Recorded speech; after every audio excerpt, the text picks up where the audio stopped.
Right now, your brain is wiring itself. Every scroll, every snack, every morning routine is being carved into your neural circuitry like water cutting through stone. The question isn't whether you're building habits. The question is, are you building the ones that lead to success or the ones that keep you stuck? Because here's what neuroscience has proven beyond doubt. Your brain doesn't distinguish between good habits and bad ones. It just automates whatever you repeat. And that means you have more power than you think. For the next 15 minutes, I'm going to show you exactly how your brain creates habits at the neurological level, why willpower almost always fails, and the precise strategies backed by brain science that can help you program automatic success into your daily life. By the end of this, you'll understand why some people seem to effortlessly maintain discipline while others constantly struggle. Before we dive deeper, if you want more content on brain optimization and personal development, hit that subscribe button and turn on notifications. And if you find value in what we're sharing today, leave a like. Let's start with a fundamental truth. Your brain consumes roughly 20% of your body's energy despite being only 2% of your body weight. Evolution solved this efficiency problem by creating the basal ganglia, an ancient structure that acts like an autopilot system, taking behaviors you repeat and converting them into automatic programs. When you first learned to tie your shoes, it demanded intense focus from your prefrontal cortex. But after hundreds of repetitions, that pattern got downloaded into your basal ganglia. Now you can tie your shoes while thinking about something completely different. But here's where it gets interesting. Your basal ganglia can't tell the difference between tying your shoes and checking your phone every 5 minutes.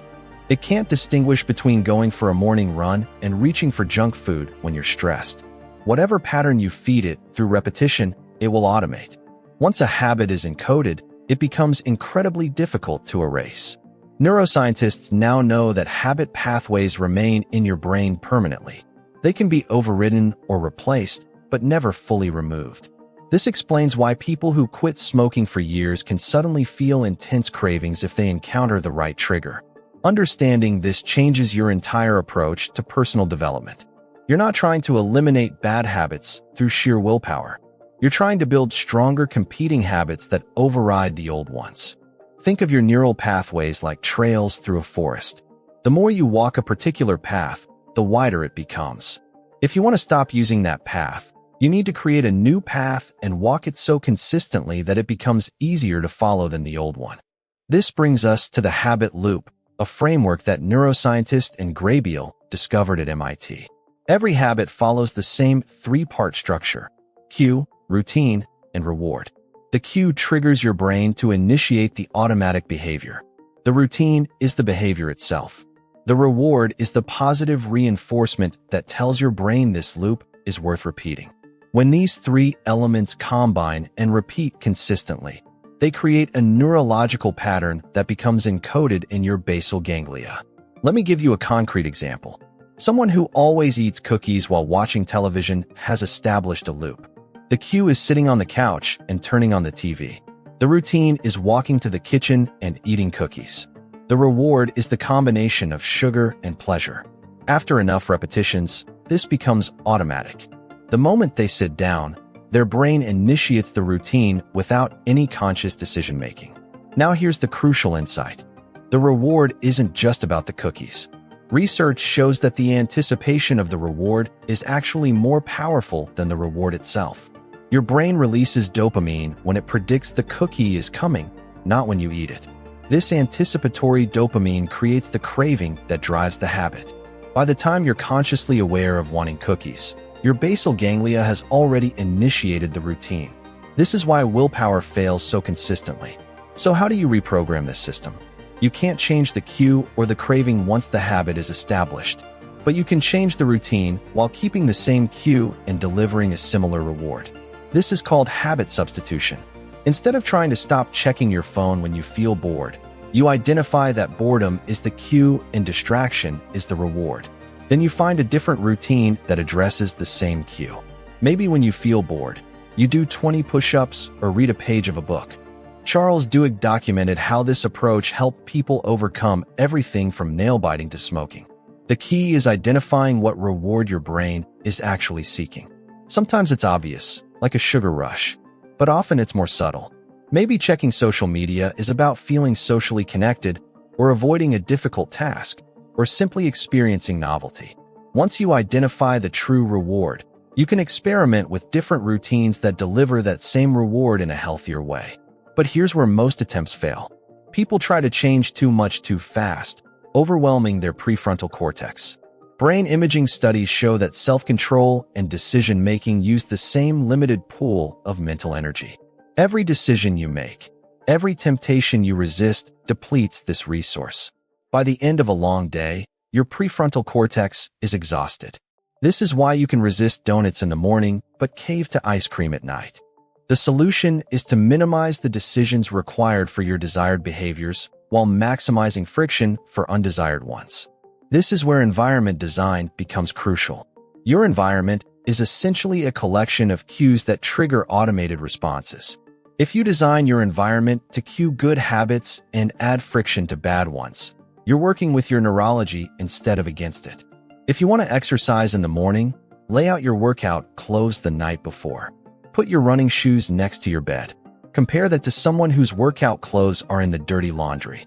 They have to overcome multiple friction points before they even begin. Each friction point is an opportunity for their brain to rationalize skipping it. James Clear popularized making good habits obvious, attractive, easy, and satisfying, while making bad habits invisible, unattractive, difficult, and unsatisfying. This isn't willpower. This is environmental engineering. Let's talk about the timeline of habit formation. You've probably heard it takes 21 days to form a habit, but actual research by Philippa Lally found that it takes anywhere from 18 to 254 days, with an average of 66 days.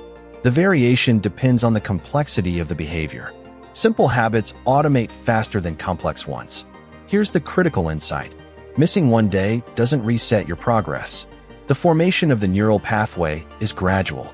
Every repetition strengthens the connection. Missing one repetition doesn't erase previous ones. If you're building a gym habit and miss Monday, just go on Tuesday. The neural pathway you've been building is still there. There's another phenomenon you need to understand: context-dependent memory. Your brain associates behaviors with the contexts in which they occur. This is why it's easier to maintain habits in stable environments. Your brain has encoded the habit loop in association with specific environmental cues. When those cues aren't present, the automatic trigger doesn't fire.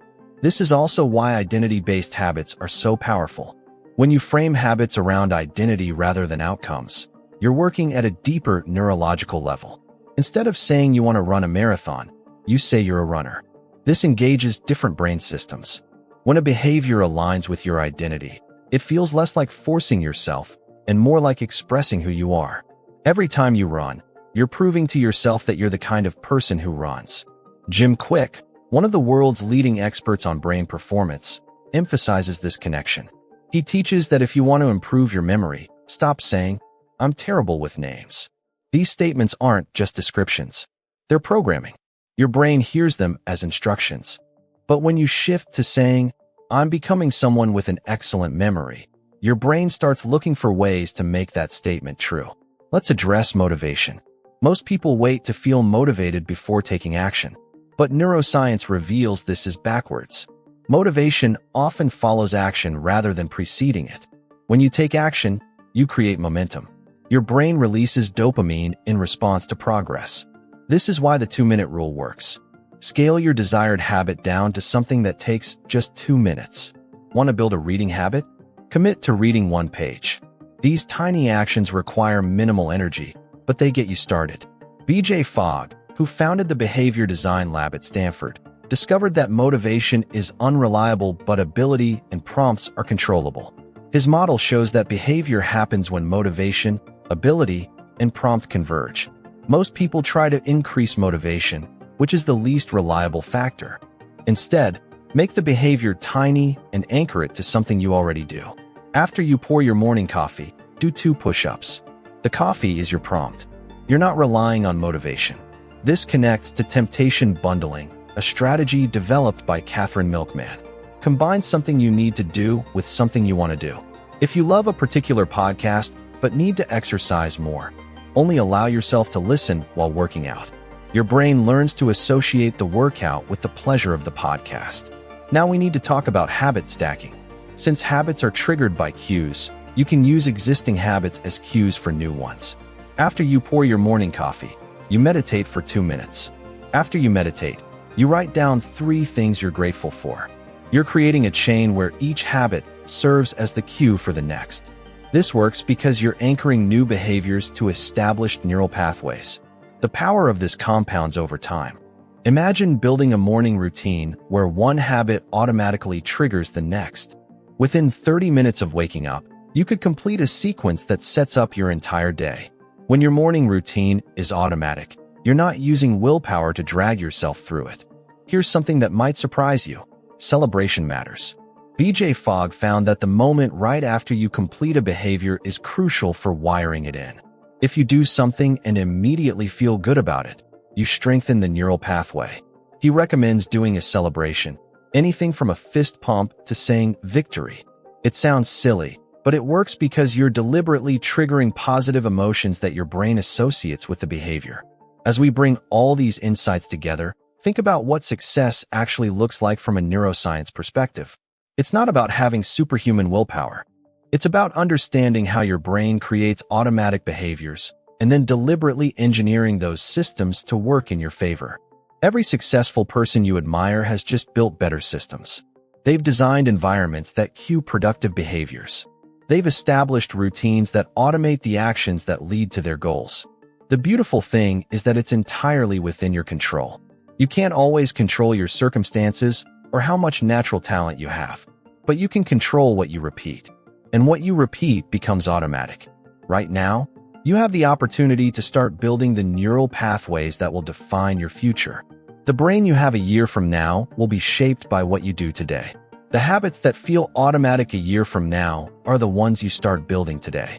If you found this valuable and want to continue optimizing your brain and your life, make sure you're subscribed to this channel and leave a like on this video. You are not your past. You are not your previous failures. You are not the habits you've struggled with. You are the architect of your own neural circuitry, and every single day, with every single choice, you're sculpting the brain that will carry you into your future. Make it count.